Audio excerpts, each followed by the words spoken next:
Now, local news that matters. This is CBS 17 News.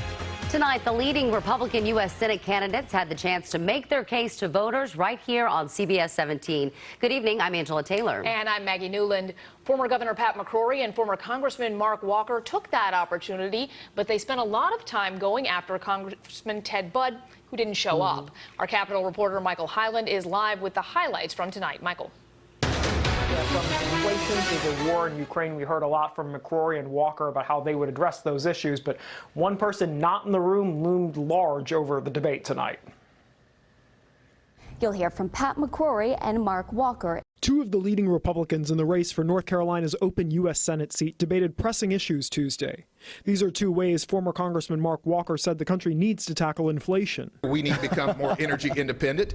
We need to make sure that we put a stopgap on the spending into the trillions. Former Governor Pat McCrory was critical of politicians who've said complimentary things about Vladimir Putin as he's invaded Ukraine. I mean, that's inexcusable. Boy, I wish we had the president of Ukraine's type of leadership skills in the White House right now. They spent much of the time criticizing who didn't come, Congressman Ted Budd.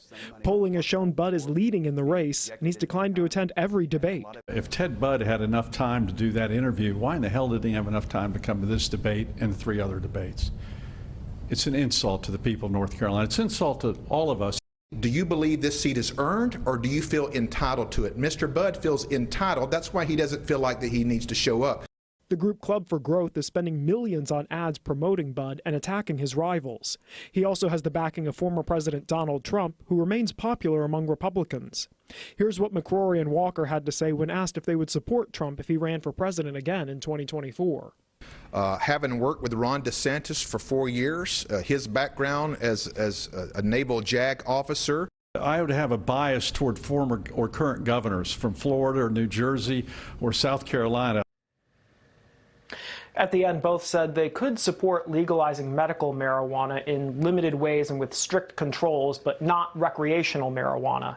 We also heard from a spokesperson from the Democratic Party who said the debate highlighted, quote, nasty infighting and no real solutions.